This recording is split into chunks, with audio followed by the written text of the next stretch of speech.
ढाई माँ, जनकपुरी धन्य है जिसने मेरे राम को दुल्हा और मेरी सीता को दुल्हन के रूप में देखा। यदि मैं भी वहां होती तो कितना अच्छा होता। बस करो पुत्री, अब मुझसे सहन नहीं होता। दिन रात राम का नाम रटते तुम थकती नहीं क्या? केवल राम ही वधू लेकर नहीं आ रहे, मेरा पुत्र भरत भी मांडवी को लेकर आ रहा है। अब तुम्हें केवल मांडवी के बारे में सोचना चाहिए। ढाई माँ, न जाने क्यों आपको मेरे पुत्र राम की तनिक भी चर्चा अच्छी नहीं लगती। अच्छा, अब चलो द्वार पर अपनी वधुओं का स्वागत करने चलें। चलो।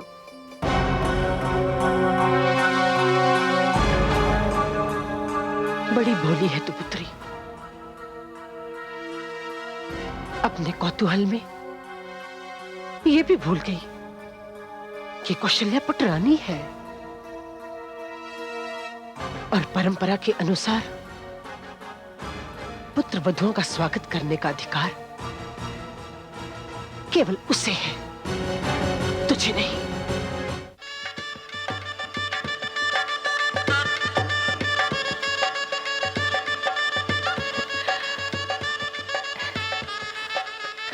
दीदी, आप तो अयोध्या नरेश की पटरानी हैं। पुत्र वधुओं का स्वागत तो आप ही को करना है। हाँ दीदी। नहीं कैके, आज कोई पटरानी नहीं है, हम तीनों ही माताएं हैं। हम तीनों ही वधुओं की आरती उतारेंगे। महाराज दशरथ जी जय, महाराज दशरथ जी जय, महाराज दशरथ जी जय, महाराज दशरथ जी जय, महाराज दशरथ जी जय, महाराज दशरथ जी जय, महाराज दशरथ जी जय, महाराज दशरथ जी जय, महाराज दशरथ जी जय, महाराज दशरथ जी जय।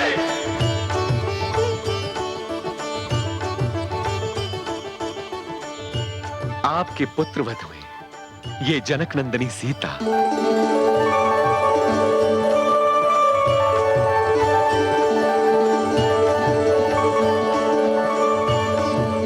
ये मांडवी,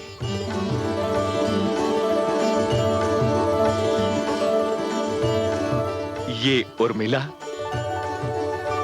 और ये श्रुति कीर्ति।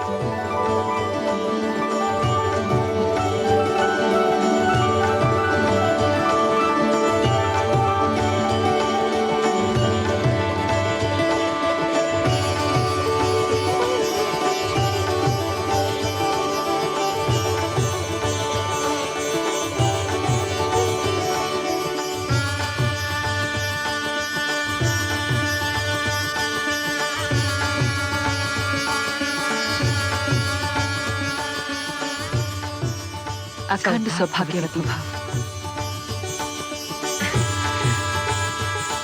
चलो।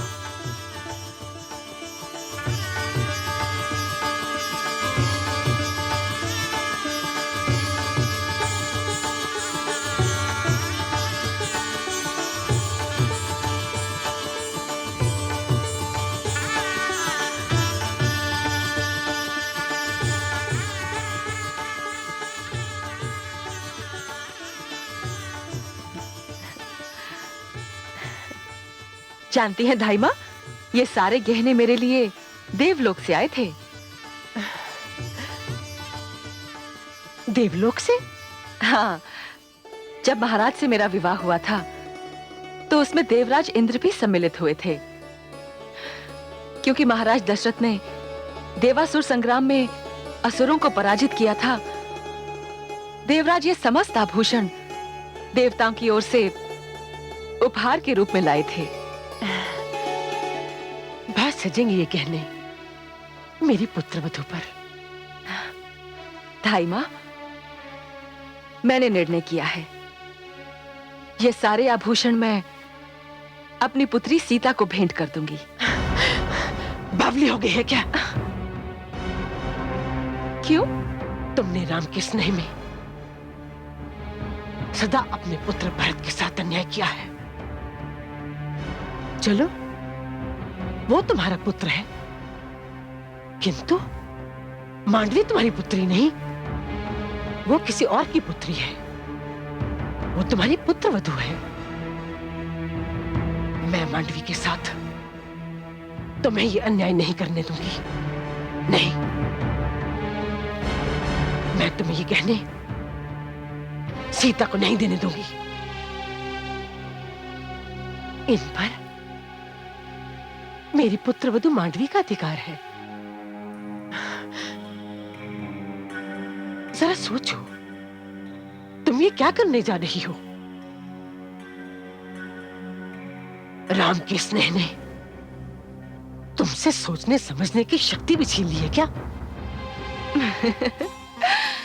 आप कुछ भी कहिए धाई माँ, पर ये चूड़ामणि तो मैं अपनी पुत्री सीता को ही दूंगी।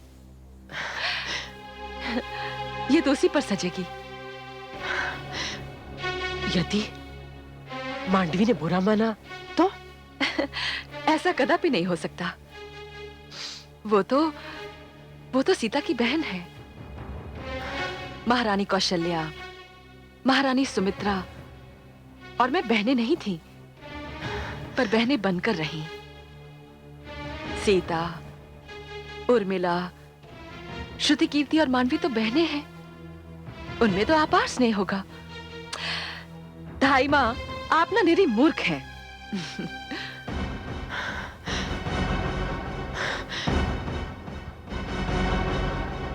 मूर्ख?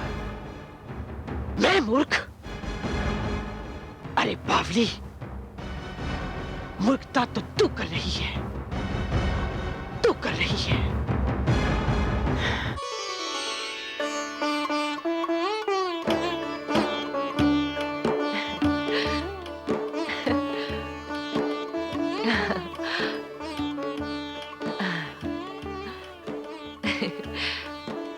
पुत्री, मुझे वचन दे, ये चूड़ामणि तू कभी भी स्वयं से अलग नहीं करेगी। मैं आपको वचन देती हूँ माता, ये चूड़ामणि मैं सदा अपने साथ रखूंगी।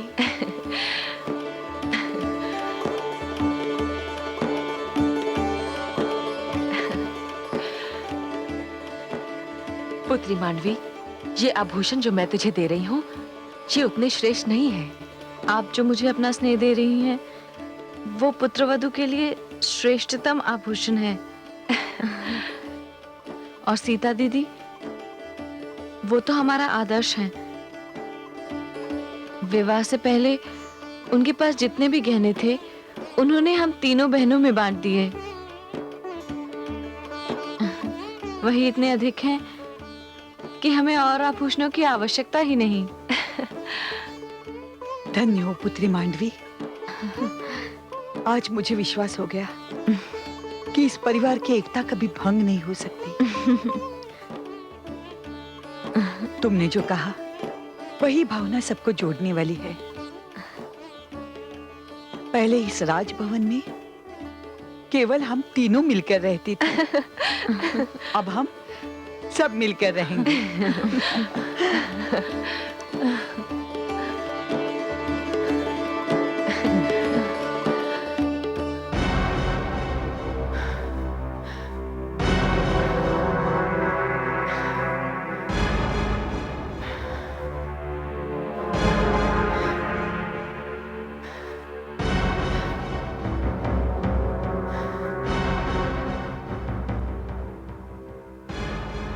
ना जाने कैके को बुद्धि कब आएगी। दिन रात उसे ऊंच नीच समझाती हूं, किंतु राम नाम रटने के अतिरिक्त उसे कोई कार्य ही नहीं आता। राम नाम का अर्थ है मानव का कल्याण। मूढ़ मति है मंथरा जिसे न इसका ज्ञान। चाहे जो कर लो जतन, करो हजारों काम, इच्छा हो जब राम की, मुख से निकले राम, मुख से निकले राम।